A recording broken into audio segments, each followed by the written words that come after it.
Amin. Berikan tepuk tangan dan tepuk tangan bagi kita. Silakan duduk semuanya. Salam semuanya. Salam. Anak Tuhan di mana-mana itu harus semangat ya. Kalau kita nggak semangat artinya sudah dekat dengan Sungai Tamiang. Hati-hati. Ya benar. Kenapa? Anak Tuhan itu di mana-mana dikatakan kalau saya bilang, apa kabar?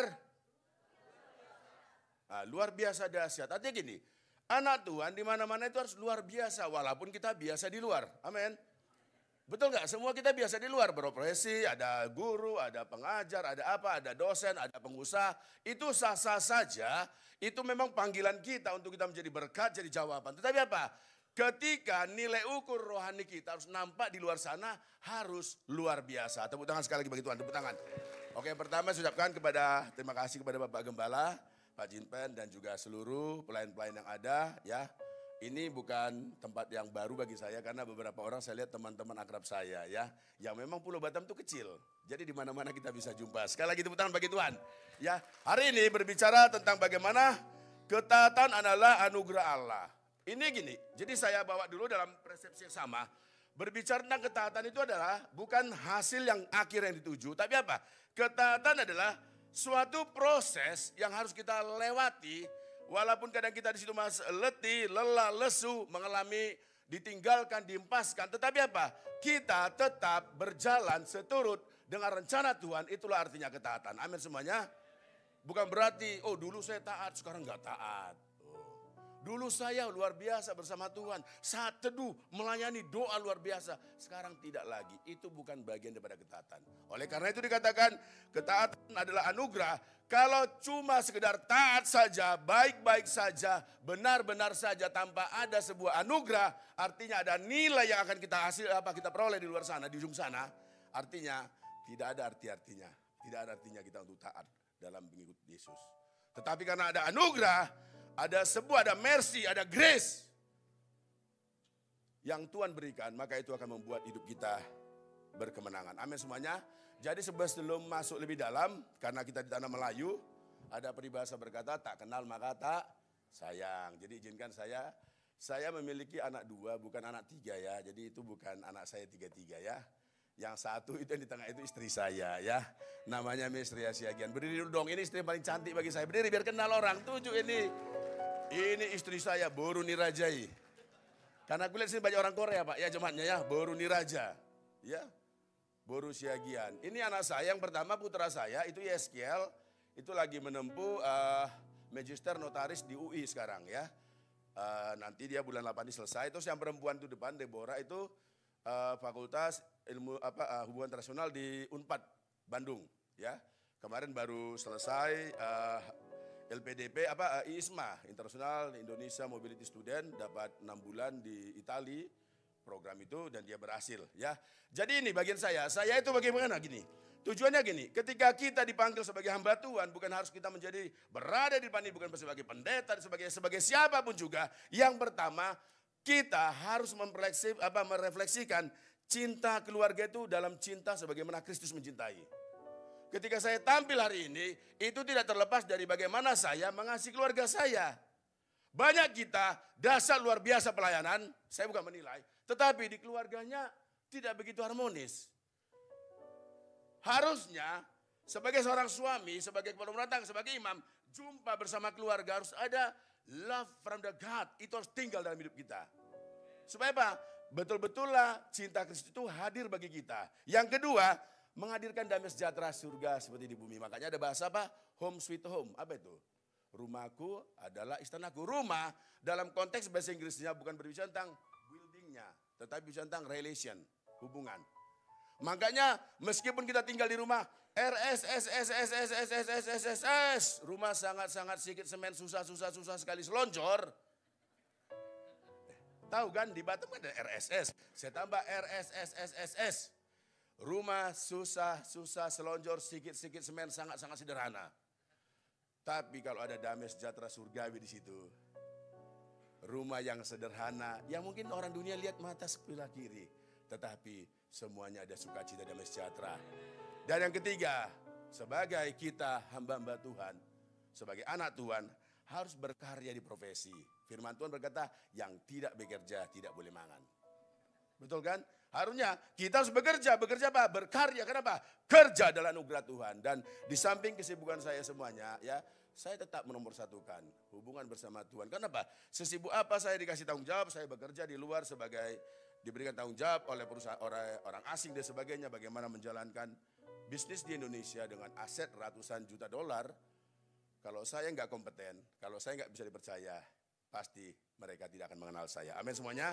Oleh karena itu, mari kita masuk kepada firman Tuhan yang dikatakan, dibantu, nggak menyala.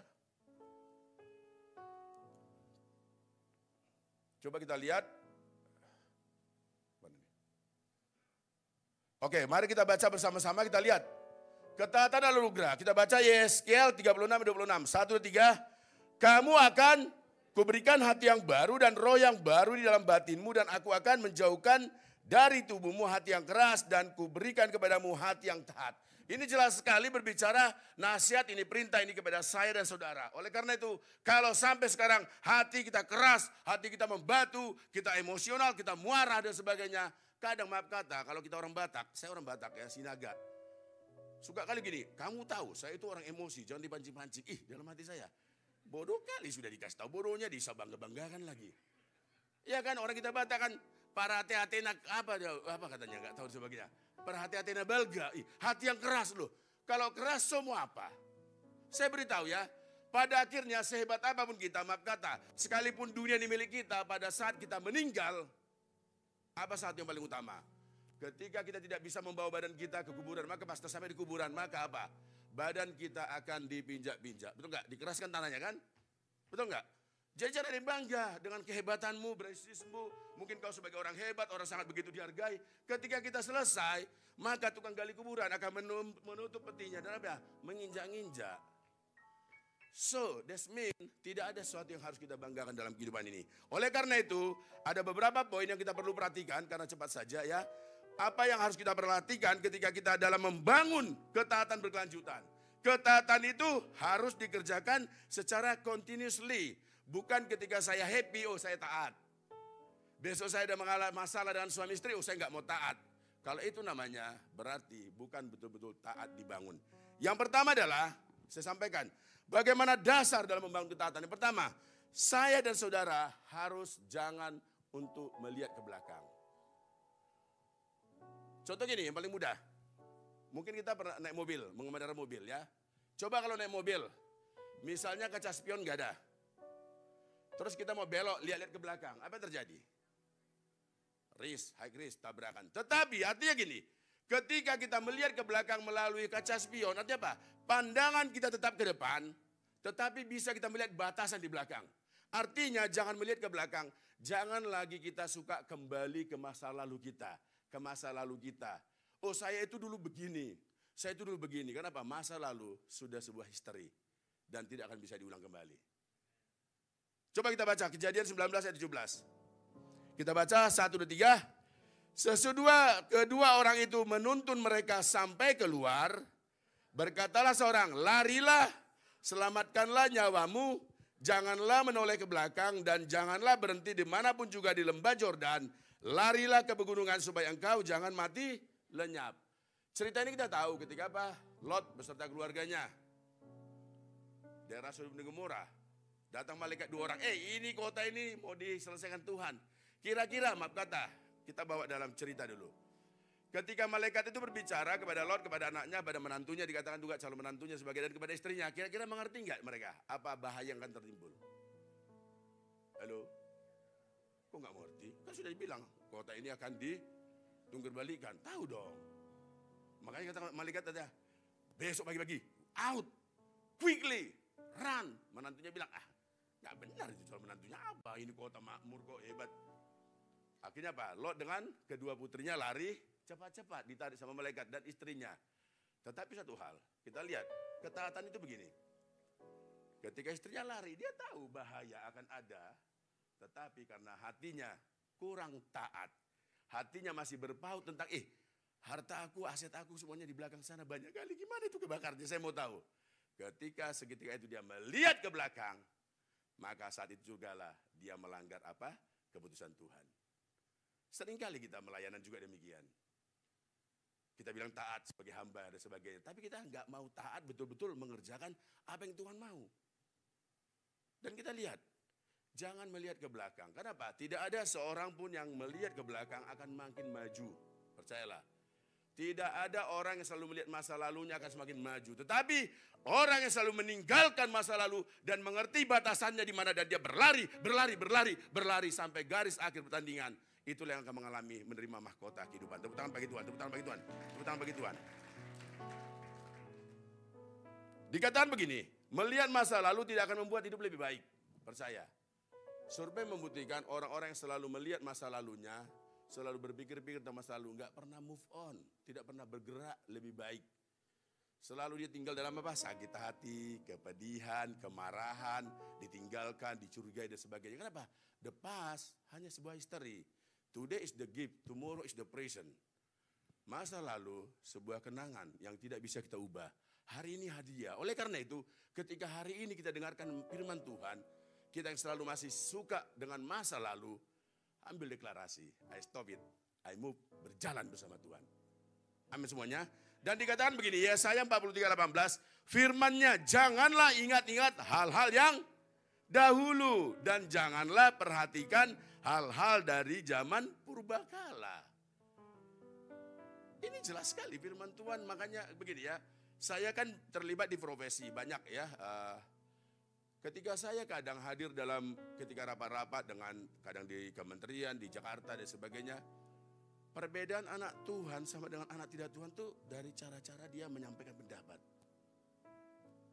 Masalah sama, kita misalnya mengurusi perizinan dan sebagainya. Tetapi ketika kita rapat, ketika kita menyampaikan sebuah fakta-fakta, knowledge tentang apa tujuannya, kita memiliki sebuah apa? Sesuatu yang berbeda. Ada the power of the God, itu yang menyertai hidup kita. Sehingga apa? Enggak pernah kita bilang, ya sudahlah, sudah nasibku begitu. Ya sudahlah, memang inilah saya. Bukankah firman Tuhan berkata, engkau lebih dari pemenang dalam segala perkara. You are more than conqueror. Penakluk. Oleh karena itu, ketika kita bilang tahu Tuhan itu dahsyat dan luar biasa, ya kita juga harus mengerjakan bagian kedahsyatannya di dalam seturut patternnya Tuhan. Sehingga apa? Anak-anak Tuhan itu di luar akan kompeten, akan dahsyat, akan mampu berada di atas rata-rata. Sebab itulah yang Tuhan mau dalam kehidupan kita. Tepuk tangan sekali bagi Tuhan, tepuk tangan bagi Tuhan. Yang kedua dikatakan, bagaimana supaya kita dapat melihat berjalan dalam ketaatan sebagai anugerah. Yang kedua dikatakan, kerjakan dalam kesetiaan. Banyak orang melayani Tuhan, banyak orang hamba Tuhan hebat, tetapi kesetiaan itu tidak semua ada. Makanya firman Tuhan berkata, ketika pada masanya nanti, dia akan mencari orang yang setia. Bukan orang yang melayani, walaupun melayani penting. Halo? Kok pada tegang semua ya, takut saya jadinya. Firman Tuhan itu harus direspon dengan santai. Amin. Ketika Yesus juga pelayanan, dia nggak ada ribet-ribet. Tidak ada sulit-sulit membuat orang, ya simply mengalir saja. Supaya apa? Ketika kita pulang dari sini, jangan merasa sulit. Ternyata, oh iya Tuhan, aku mau komitmen hidupku selama ini kurang taat, kurang setia, kurang berdampak. Saya mau hari ini bersama keluargaku. Saya akan mencintai keluargaku sepenuh hati. Ini tentang kesaksian. Sesulit apapun saya bekerja, ketika pulang ke rumah, saya adalah milik keluarga saya. Tidak milik yang lain. Makanya ketika saya pulang, saya lihat istri saya, I love you Asian. Pelukan. Tanya dia, sepanjang kami menikah 27 tahun, tiap hari harus ada senyuman. Sun. Loh, kan istri saya. Bukan tetangga. Banyak kali kita bapak-bapak ini sama anak-anaknya bangun-bangun marah-marah. Tapi lagi di luar ada tetangga, mbak mau pergi kerja ya? Selamat pagi mbak, mesra kali sama tetangga. Sama istrinya gak pernah mesra, hilang kemesraannya. Sama istri tinggal bilang, sarapan, kopi, anak-anak gimana? Udah sekolah, udah siap semuanya, udah siap, udah beres, udah pak. Tapi pas di luar jumpa tetangga, halo mbak, apa kabar mbak? Mau pergi kerja mbak? Manisnya bukan main, wah. Kalau ada begitu nanti ibu-ibu ya, ambil deklarasi sama suamimu. Duduk manis dulu. Ayo, harus pertama harus manis kepada pasangannya. Tepuk tangan bagi Tuhan, tepuk tangan bagi Tuhan.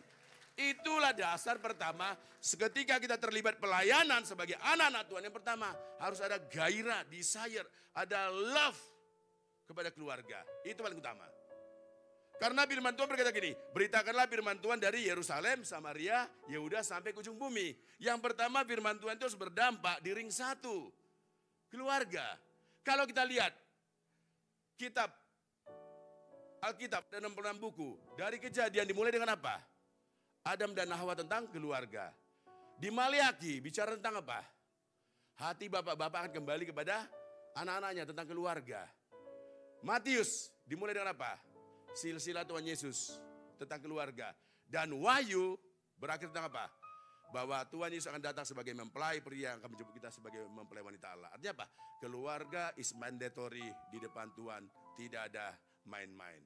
Amin semuanya. Jadi kalau masih ada keluarga, anak-anakmu masih kecil, penuhi cinta kasih itu. Jangan kita sibuk di luar, bisnis boleh, silakan. Hebat di luar, silakan. Tetapi ketika engkau pulang, anakmu itu nggak perlu tahu, papanya itu ada duit, ada bisnis apa. Yang perlu anaknya adalah love from the father. Jangan bilang, aduh bapak lagi pusing ini mikirin bisnis, jangan ganggu bapak dulu, saya bapak masuk kamar mau merenungkan. Besok-besok seperti kasus di SMK 3 sana kemarin kan, ada yang gantung diri kan, pernah kan? Itu fakta. Tapi kalau kau bersama keluarga kamu, kau sharing sama istrimu, istri itu adalah seorang yang penolong yang luar biasa. Ya, ajar kanedo, penolong oposisi yang dahsyat bagi suami. Itu dasarnya. Yang kedua, kerjakan dalam kesetiaan. Ya, ingat, kesetiaan tidak hanya menumbuhkan semangat hidup bagi Kristus, tetapi apa? Juga deklarasi melawan dosa. Kita setia itu supaya apa? Kita bisa terhindar dari masa-masa lalu kita yang buruk. Kita bisa memilah-milah mana yang putih, mana yang abu-abu, mana yang warna hitam dan sebagainya. Kita bisa. Itulah dasarnya kita perlu mengerjakan dengan kesetiaan. Bukan berdasarkan keinginan hati saya. Kalau keinginan hati saya nggak tahu apakah itu benar atau tidak benar. Contohnya gini, survei. Apabila kita diperhadapkan dengan warna ungu setiap hari. Maaf kata, ketika dikasih warna lain, tiba-tiba kita nggak bisa merespon langsung itu warna lain. Tapi apa? Ungu. Itulah kelemahan kita. Makanya apa? Kita perlu ada kompasnya. Kesetiaannya itu apa? Melekat bersama firman Tuhan. Kita baca Lukas 16 ayat 10. Kita baca bersama-sama. 1, 2, 3. Barang siapa setia dalam perkara-perkara kecil, ia setia juga dalam perkara-perkara besar. Dan barang siapa tidak benar dalam perkara-perkara kecil, ia tidak benar juga dalam perkara-perkara besar. Ini Tuhan itu begitu memahami kita itu tidak bisa langsung menjadi sempurna. Oleh karena itu diajarkan sama kita, you have to be obey kepada small thing. Halo, katakan small thing. Kalau dikasih langsung tanggung jawab besar, jiper kita semuanya. Setia sama siapa? Setia pada keluarga. Apakah kita sepenuh hati mengasihi anak-anak kita? Apakah kita betul-betul mengasihi istri kita sebagai penolong? Apa kita anggap sebagai penolong? Kan saya yang cari duit, lu di rumah aja lah gak tahu apa-apa. I know all. Besok selesai lu sakit-sakit, panggil istri dia, tolong istriku, tolong. Kalau bapak-bapak sakit banyak kali apanya drama Koreanya. Betul gak? Kalau saya gitu udah istri, mana, paling kita pura-pura aja kan. Rahasia bapak ya. Coba kalau ibu-ibu, dia sakit ngurusin anak bisa. Ini perlu, jadi setia di pelayanan. Kalau itu kan Bapak di surga itu sebagai pemilik usaha kerajaan Allah. Kalau dilihatnya ada hamba-hamba setia. Kita sebagai pengusaha lah di bisnis, punya karyawan. Ini Bapak Gembala kita kan juga pengusaha sebagai insinyur ya. Oke, ketika kita memiliki ada karyawan kita, itu kompeten, dahsyat, luar biasa, excellent dan sebagainya. Kira-kira sebagai pemilik, maaf kata, jujur dulu nih. Kita akan buang dia atau akan tetap promosikan dia naik? Halo? Pasti promosi, oke, kamu besok pegang kepala cabang di Medan sana. Oke, di Medan 2 tahun termaju. Oke, kamu pegang kepala regional. Itu dasar. Jadi kalau kita tidak melihat hal-hal dari kecil dia mampu kerjakan, tidak mungkin dia langsung pegang posisi. Demikian juga saya, dulu dari bawah saya. Orang asing itu tahu lah ya, bekerja dengan orang Jepang gitu ya. Orang Jepang itu karakternya kerja keras, kompeten, disiplin. Dari nol, sampai akhirnya dipercaya.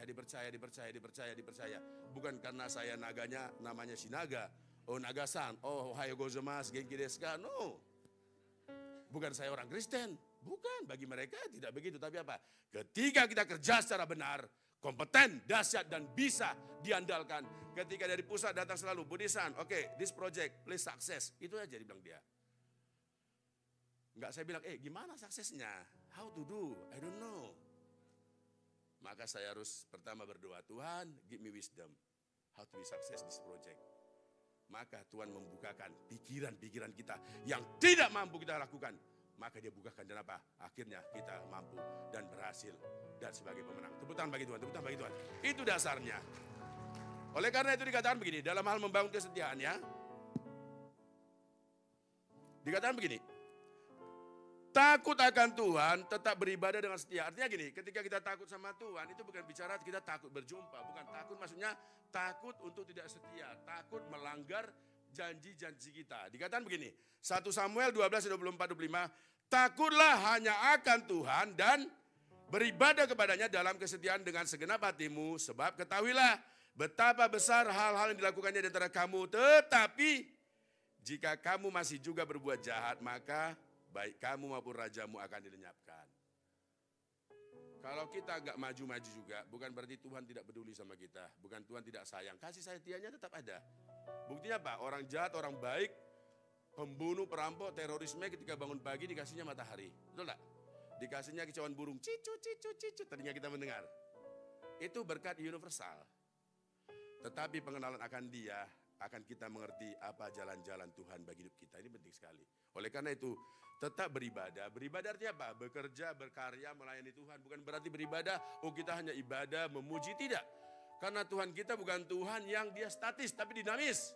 Artinya dalam segala apapun aspek kehidupan kita, itu kita melalui pekerjaan kita, profesi kita, perilaku kita, dan semuanya, pujian kita, penyembahan kita, doa kita, semuanya adalah ibadah yang menyenangkan bagi Bapa di surga. Tepuk tangan bagi Tuhan, tepuk tangan bagi Tuhan, tepuk tangan bagi Tuhan. Terus dikatakan begini, ya.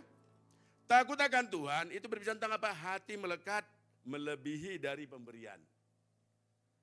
Kalau Tuhan hanya setia memperhatikan orang yang memberi, maka di surga nanti hanya orang kaya-kaya saja yang ngasih sumbangan miliar dan sebagainya. Berarti cuma nyumbang 1.000, 5.000, 2.000, tidak. Tidak. Kenapa? Tuhan lebih, walaupun itu butuh, penting sebagai bukti cinta kasih kita kepada gereja, kepada kita di mana, kepada saudara kita. Tetapi dikatakan apa? Ya, menyukakan hati Tuhan itu lebih penting. Setia itu penting. Kita bacakan di Hosea 6 ayat 6, kita baca bersama-sama. Apa dikatakan? Sebab aku menyukai kasih setia dan bukan korban sembelihan. Dan menyukai pengenalan akan Allah lebih daripada korban-korban bakaran. Ingat, Tuhan sangat menginginkan hati kita. Kalau hati kita sudah melekat, sudah connect, sudah sinkron dengan kegerakan rencana Tuhan, maka dompet kita juga enggak sulit. Enggak ada yang amen. Dompet kita enggak ada sulit. Mungkin kita punya keluarga, karena orang Sumatera atau orang mana aja. Keluarga kita ada perlu dana. Oh, kamu berdoa sajalah, pasti Tuhan tolong. Tidak. Kalau perlu dana, dananya kasih dulu. Baru doanya belakangan. Seringkali kita terlalu rohani. Ada teman pelayanan kita, udah gak ada uangnya lagi makan. Aduh bro, aku lapar kali. Kamu doa saja, pasti Tuhan tolong, akan datang berkat. Enggak. Kalau kau lihat teman kamu sedang masalah, kasih dulu. Berkati dulu, ajak makan dulu. Ajak makan, baru ajak ngobrol. Berikan jalan keluar, bagaimana supaya dia berhasil. Kita seringkali terlampau rohana, bukan rohani. Apalagi orang karismatik.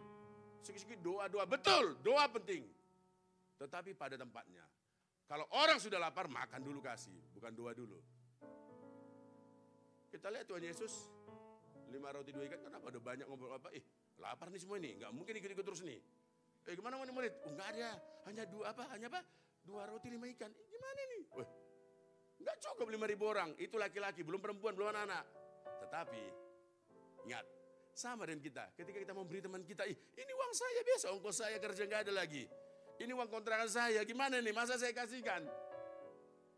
Tuhan melihat hati, bukan melihat berapa pemberianmu. Sebagaimana 5 roti 2 ikan, ketika itu diberkati. Pertanyaannya gini, kira-kira mujizat 5 roti 2 ikan itu apakah langsung datang dari surga, roti sebesar rasa? Ayo potong. Apakah begitu? Tidak, rotinya tetap sama. 5 roti 2 ikan. Ketika datang diberkati, Yesus memberkati, dibagi. Tetapi yang dibagi nih tidak habis, tidak habis, tidak habis, tidak habis. Dan akhirnya sisa berapa? Sisa 12 keranjang. Tepuk tangan bagi Tuhan, tepuk tangan bagi Tuhan. Artinya gini, mujizat terjadi itu bukan ketika pikiran kita sampai mengerti. Otak kita yang kecil ini mengerti. Tetapi apa? Ketika kita setia, lakukan bagian kita dan kita mengucap syukur, maka percayalah, Dia adalah Allah yang tidak memberikan piutang pada kita. Dia selalu memberkati, memberkati. Dan luar biasa terjadi. Tepuk tangan bagi Tuhan. Tapi Pak, maaf Pak, kalau itu terjadi tanah bata, nggak ada sisa Pak. Semua dibungkus Pak, di plastik semuanya. Maaf ya. Orang kita Batak kan suka memplastik kan? Dang tabu, tapi di plastik. Makanya kadang saya bingung gini Pak. Kadang orang-orang Batak kalau pesta ini, tasnya mahal-mahal. Tapi isinya dia apa? Lapet Pak. Karena apa? Kan lapet itu bagi-bagi dibungkus, dimasukin plastiknya. Jadi itu maksudnya sekedar intermezzo tentang budaya kita. Tepuk tangan sekali lagi, tepuk tangan bagi Tuhan. Ya. Yang ketiga, yang terakhir. Ya. Kalau terakhir suka biasanya jemaat ya. Di mana-mana. Oke, yang ketiga adalah penguasaan diri. Jadilah pemenang. Kita harus kuasai diri kita. Supaya apa? Bukan supaya hebat, bukan supaya kita dapat dikenal orang. Tapi apa? Supaya jadi pemenang, menjadi berkat, menjadi jawaban. Orang lain bisa melihat, ih yang dia dulu orangnya begini kok sekarang begini. Apa rahasianya bro? Kita baca. Ulangan 31:6. 1, 3.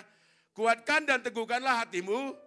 Janganlah takut dan jangan gentar karena mereka. Sebab Tuhan Allahmu, Dialah yang berjalan menyertai engkau, Ia tidak akan membiarkan engkau dan tidak akan meninggalkan engkau. Yang ketiga, Tuhan tidak melihat apa yang tidak ada pada diri kita. Amin. Dia tidak pernah bilang gini, hei kamu apa yang gak ada? Wah itu kerjakan, gak ada. Tuhan selalu berbicara tentang apa? Apa yang ada pada diri kita. Amin. Katakan sama sebelahnya, apa yang ada pada diri kita. Kalau kita bisa mengajak orang bicara dengan baik, ya lakukan bagian itu. Jadilah konselor di gereja atau apa. Kalau kita bisa mengunjungi mereka, memberikan semangat motivasi, jadilah seorang motivator bagi mereka. Kalau kita bisa mengajari anak-anak untuk sekolah, jadilah bagian dari mengajari. Jadi semua bagian di gereja ini akan berdampak luar biasa ketika semua ambil bagian. Jangan hanya menjadi pemain 4D. 4D tahu apa? Datang, diam, duduk, duit. Ngasih persembahan selesai pulang. Minggu depan lagi datang, diam, duduk, duit. Nanti nyanyi WL-nya udah semangat-semangat, dia cuma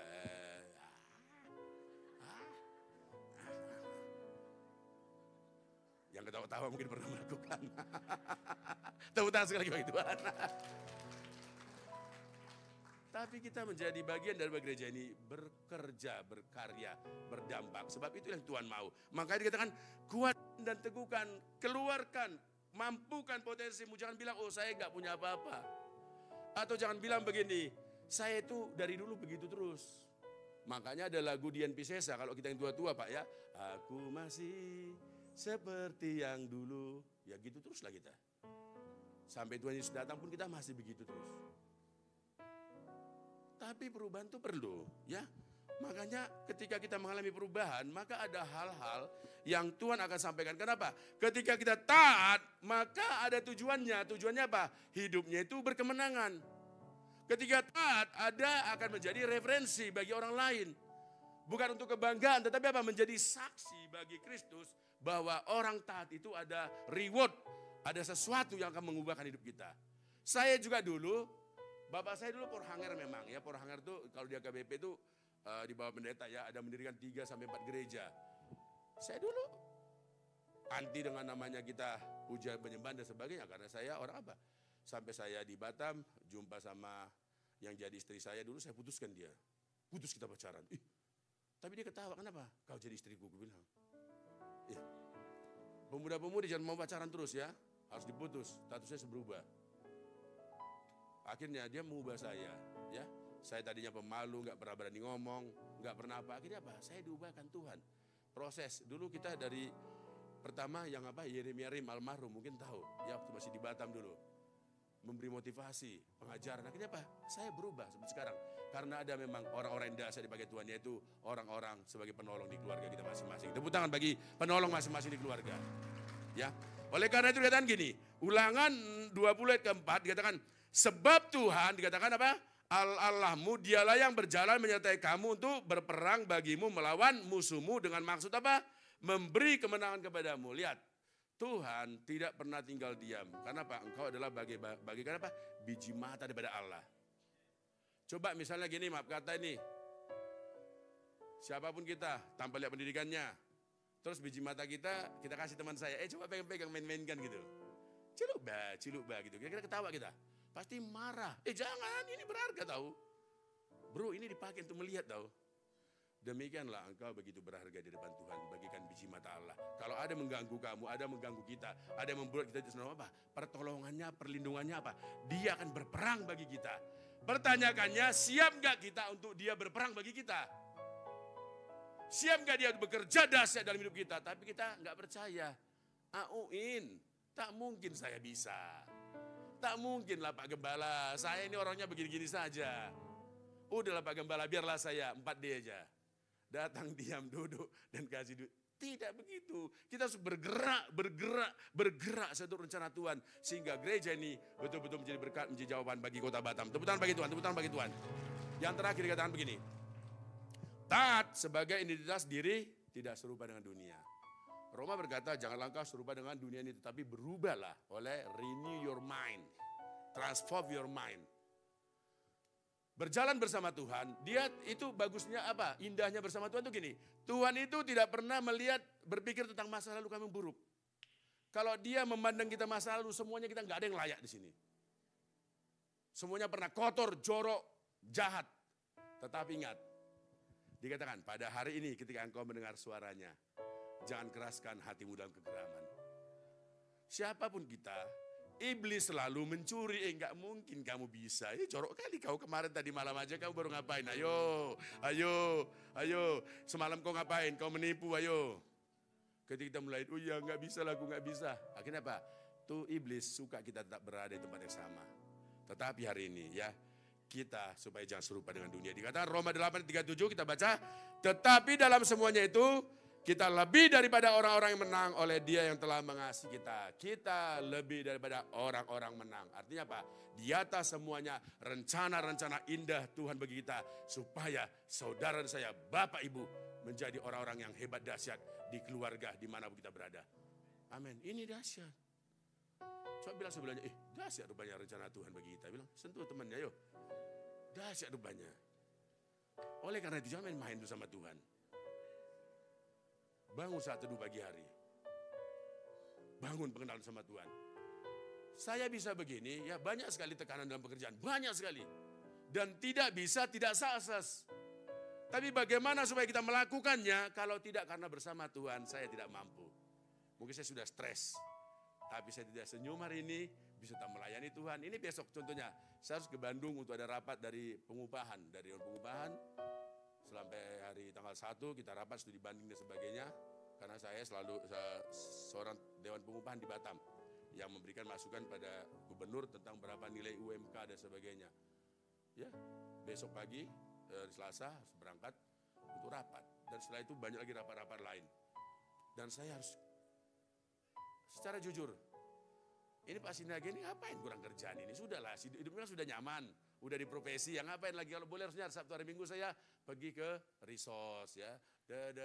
Betul kan? Ya kalau mau bahasa tubuh, kalau mau tubuh. Tetapi bagi saya, memberitakan berdampak tentang hidup itu lebih mulia daripada yang lain di tempat luar sana. Karena bagi saya, hidup itu harus jadi berkat, jadi jawaban. Ketika kita dipanggil Tuhan, Tuhan akan katakan, apa hari-harimu? Oh sorry Tuhan, aku sibuk ngurusin bisnisku Tuhan. Banyak kali usahaku di Sumatera, di Jawa dan sebagainya. Saya gak sempat melayani Tuhan. Oh no. Not that. Itu gak ada artinya. Tetapi kalau aku bilang, Tuhan ini aku Tuhan.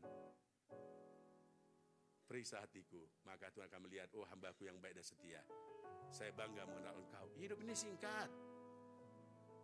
Paling-paling berapa? 70, 80, 90. Ada mau 100 tahun. 200 tahun, udah gak bisa, udah menyusahkan 200 tahun. Keluarga kita udah susah semua nanti. Berantem mereka nanti, betul gak? Ngurusin 200 tahun. Apa tiap hari menantu kita akan mengurusin kita? Naik darah tinggi dia. Ya makanya gini, ketika sudah cukup dan pas takarannya, kamu sudah kerja bagi Tuhan, katakan Tuhan aku sudah selesai. Jangan kita capek-capek masuk rumah sakit, dikirim ke Amerika, ke Jerman, kemana-mana, habis semua harta keluarga kita. Tahu-tahunya kita juga diijak-ijak tukang gali kubur. Loh, ini penting menjadi sebuah pembelajaran tentang memaknai kehidupan. Karena itu jangan pernah sombong, tapi selalu bersyukur sama Tuhan. Secantik apa, engkau sehebat apapun kamu. Next, yang terakhir, ini slide-nya ya. Ini selalu saya tekankan ketika saya berada di forum-forum memberikan motivasi bagi dunia profesional juga. Ini penting sekali. Ini lihat nih, performance spirituality indikator. Ini penting sekali. Mari kita periksa hati kita. Saya bukan untuk menjudgment, bukan. Tapi ini mari kita koreksi diri kita ya. Dalam kehidupan itu, ketika kita dahsyat melayani Tuhan, setia bersama Tuhan, taat dalam tugas-tugas yang diberikan, baik itu kepada yang kelihatan dan yang tidak kelihatan. Yang pertama, makanya dikatakan begini, maka hidup kita, efisiensi hidup kita akan meningkat. Efisiensi artinya apa? Nilai guna hidup kita itu berdampak. Bangun pagi pukul 5, saat teduh selesai, baru siapin sarapan untuk anak, doakan, suami siap kerja, misalnya ibu rumah tangga. Semuanya tertata dengan baik. Tidak ada bangun pagi, Ucok bangun kau, Butet bangun, anak masuk sekolah, mana seragamku, mana barangku. Waduh, ribut, akhirnya mamanya, udah bikin anak sekolah. Itu terjadi, tapi kalau kita tertib dan teratur, anak-anak kita tertata. Kamu setelah bangun jam 5 pukul 1 teduh, langsung kau siapkan sarapan, kau doakan, berkati. Maka itu semuanya tertata dengan baik. Hidup kita, efisiensi kita bagus. Efisien, tepat guna. Itu yang pertama. Yang kedua, maka ketika kita sudah efisien, yang kedua, ingat. Kualitas hidup kita, hari-hari kita itu berkualitas. Tak ada update statusnya, BT. Saya tidak punya harapan. Ada gitu di Facebook, di mana-mana sosial media. Makanya saya bingung kadang kalau orang update sosial media sesuatu yang baik, bagus dan membangun. Jangan yang aneh-aneh. Saya lost hope. Dulu segenggam emas kau janjikan, sekarang gak ada emas apa-apa. Hanya Mas Budiman saja yang ada 80 kilo. Kalau gitu maka kamu update, maka iblis-iblis akan siap mengintai. Makanya banyak KDRT, angka perceraian di Kota Batam tinggi sekali. Gara-gara tidak banyak lagi laki-laki yang setia pada keluarganya. Saya tidak melihat di sini, di luar sana. Tepuk tangan bagi Tuhan, tepuk tangan bagi Tuhan, tepuk tangan bagi Tuhan. Yang ketiga, ketika kualitasmu sudah hidup, maka apa? Yang ketiga, speed kamu. Hari-harimu, apapun kau kerjakan tuh, kamu ngerjakan dengan senyum. Haleluya, puji Tuhan. Tugas pelayanan, tugas kunjungan. Haleluya, puji Tuhan. Enggak ada yang bilang, ini Bapak Pendeta ini nyuruh-nyuruh aku aja. Tadi gila rupanya. Mana palak kali ya, orang Medan kan gitu, palak kali gitu kan. Palak itu bukan memalak, bukan. Masa aku aja, tadi gila rupanya. Capek aku tahu. Tapi ada senyum. Melayani Tuhan. Itulah panggilan untuk kita kerjakan. Yang terakhir, maka ingat. Ketika efisiensi, quality kita, dan juga speed kita meningkat dengan baik, maka apa? Cost hidup kita akan semakin menurun. Hidup kita nyaman. Tidurnya malam jantungnya dep-dep, dep-dep. Haleluya. Haleluya. Enggak ada jantung gini.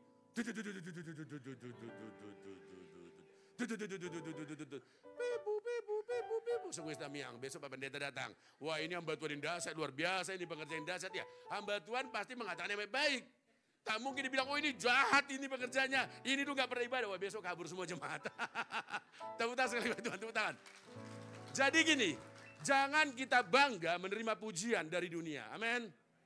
Banyak sekali kita, maunya dipuji lagu. Aku pelayanan dari sekian tahun Noel gak pernah dipuji. Sekali-sekali dipuji kayak, apakah ketika engkau 10 tahun tetap setia bukan sebuah pemeliharaan Tuhan yang dahsyat? Halo? Kita selalu mau mengharapkan sesuatu pujian. Dipuji dong saya. Kos medikalmu. Sebab apa? Firman Tuhan berkata, hati yang gembira adalah obat. Kau tidur nyenyak, dep-dep, dep-dep. Dan satu ini mungkin survei ya. Satu, saya beritahu sedikit. Istri-istri, survei membuktikan banyak istri merasa terganggu ketika suaminya tidurnya ngorok. Sahabat coba yang mengganggu merasa ngorok. Ini hati-hati. Dengar ya. Aduh, benci kali aku Pak. Sampai ada suatu ketika itu ya, para hamba Tuhan datang kepada konselor, kepada Pak, aku benci kali Pak. Suami aku tiap malam ngorok-ngorok, aku bisa tidur Pak. Akhirnya aku pindah. Saya beritahu yang benci karena ngorokan ya, dengar. Ini supaya bertobat hari ini. Ketika dia mengorok, artinya kau nggak perlu capek-capek melihat dia, ternyata dia masih hidup. Coba besok tiba-tiba ngorokannya diam.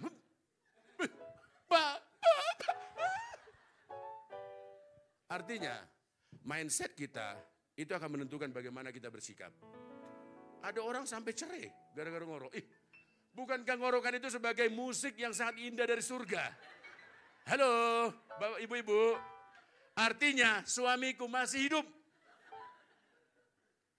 Betul nggak? Kok pada bingung? Mindset anak Tuhan itu telinga ini convert from negative to be positive, converter. Itulah kalau Roh Kudus sudah ada, tinggal dalam hati pikiran kita.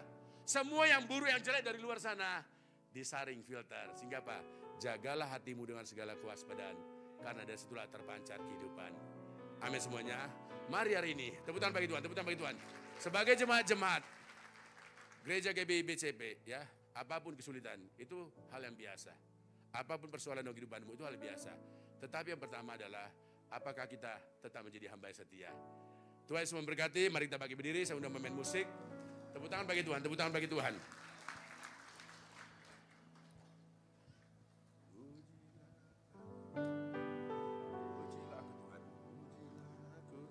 Mari kita naikkan lagu.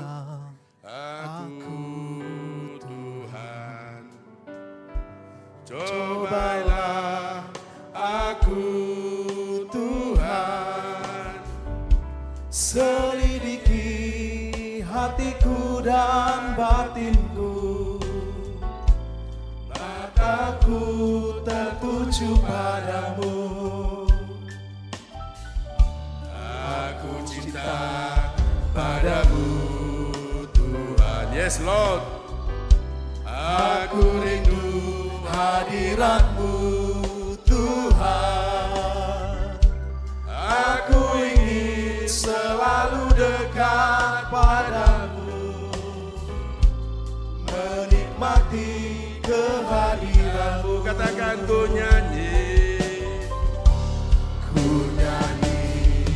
Hosana. Yes Lord. Bagi Rajaku yang duduk di takhta, aku muliakan dan ku agungkan. Kau layak disembah. Ketika hari ini telah disampaikan firman Tuhan, apa sih, bagaimana sih kita menjadi hamba yang taat dan setia? Sebab ketaatan adalah sebuah anugerah. Anugerah artinya pemberian daripada Tuhan secara cuma-cuma. Tetapi akan berdampak ketika engkau mengerjakannya. Seperti dikatakannya, kerjakanlah keselamatan. Bukan tinggal diam menikmatinya. Dimanapun kau berada, apapun tugas fungsi jabatan Bapak Ibu, para jemaat tempat ini, percayalah, mari bangun ketaatan. Ketaatan dimulai pada keluarga. Rumahku adalah istanaku. Aku dan sisi keluarga aku hanya beribadah kepada Tuhan, sebagaimana Yosua katakan. Hari ini, angkat tanganmu, saya mau berdoa bagi Anda semuanya di tempat. Yes Lord Jesus. Siapapun yang mau mendeklarasikan hidupnya benar dan setia. Hari ini, yang lama sudah berlalu, yang baru ada di depan mata, saya mau berdoa. Yes Jesus. Bapak di surga, Bapak yang baik, Engkau melihat tangan-tangan terangkat Bapak. Apapun masalah-masalah yang mereka hadapi Tuhan, kami datang kepadamu pada pagi hari ini. Tuhan adalah pribadi yang taat dan setia. Hari ini Tuhan, apapun masalah, problema-problema, kesulitan-kesulitan yang dihadapi dalam kehidupan mereka Bapak yang angkat tangan hari ini. Hari ini terimalah, Yesus Kristus adalah Allah yang setia. Roh Kudus akan mengubahkan hidupmu menjadi baru turun rencana Tuhan. Hari ini terimalah in the name of Jesus. Power of the Lord, yes, receive it. Oh haleluya, haleluya.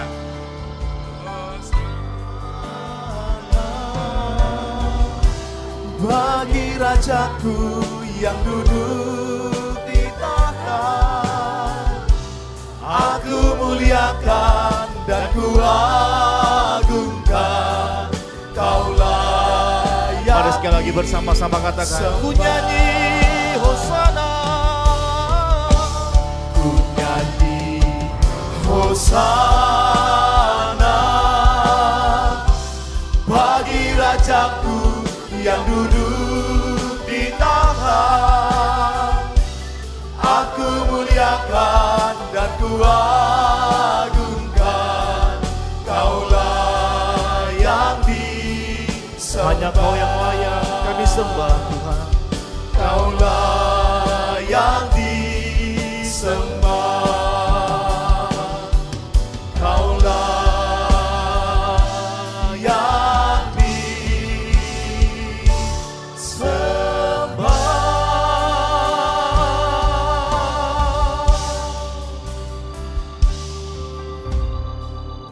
Tuhan, terima kasih buat firman-Mu yang sudah kami dengarkan pada pagi hari ini. Engkau berkati hamba-Mu Bapak Pendeta Asnaga. Tuhan, apapun yang hamba-Mu kerjakan, Tuhan berkati. Usaha, pelayanan, keluarganya, Tuhan berkati. Biar hamba-Mu ini menjadi berkat bagi banyak orang. Terima kasih Bapak buat semua kami pendengar. Bila kami boleh mendengarkan firman Tuhan, kami berakar, bertumbuh di dalam kebenaran firman Tuhan. Terima kasih Bapak yang baik. Terima kasih Tuhan. Kau berkati seluruh hamba-hamba-Mu yang melayani-Mu. Dan kami akan beri persembahan sebagai tanda kami mengasihi Tuhan. Bila persembahan yang kami bawa pada pagi hari ini boleh menyenangkan hati Tuhan. Dan kami berterima kasih kami boleh berada di penghujung bulan ini. Tuhan, semuanya itu karena kebaikan Tuhan. Semuanya itu karena kasih setia-Mu dan kemurahan-Mu ya Tuhan. Terima kasih Bapa buat penyertaan-Mu. Kami menyerahkan kehidupan hamba-hamba-Mu bahkan seluruh rumah tangga yang ada di tempat ini. Pekerjaan, usaha, Tuhan memberkati. Yang berkeluarga Tuhan berkati. Suami mengasihi istri. Istri tunduk pada suami dan anak, taat dan patuh kepada orang tua. Terima kasih Bapa, terima kasih Tuhan. Jika sebentar kami akan kembali ke rumah kami masing-masing. Tuhan berkati. Biarlah ibadah kami pada pagi hari ini boleh menyenangkan hati Tuhan. Kami akan kembali, Tuhan bukakan tingkap-tingkap langit dan curahkan berkat-Mu berlimpah atas kami. Mari Bapak Ibu Saudara, angkat kedua tangan-Mu, arahkan wajah-Mu ke surga. Tuhan memberkati engkau dan melindungi engkau. Tuhan menyertai engkau dengan wajahnya dan memberi kau kasih karunia. Tuhan menghadapkan wajahnya kepadamu dan memberi kau damai sejahtera. Pulanglah, bawalah berkat yang berlimpah dari Allah Bapa di surga.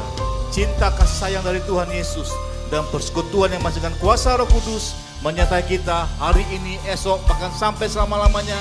Yang percaya dan diberkati sama-sama kita katakan amin. Selamat hari Minggu, Tuhan Yesus memberkati. Bagi Bapak Ibu yang rindu memberikan persembahan boleh memasukkan kepada kotak-kotak yang tersedia, dan yang ingin memberi secara online boleh scan QR code yang ada di belakang bangku saudara. Kami mengucapkan selamat hari Minggu, Tuhan Yesus memberkati. Sungguh nyata kasih-Mu di sepanjang hidupku, dengan darah-Mu Kau tebus dosaku.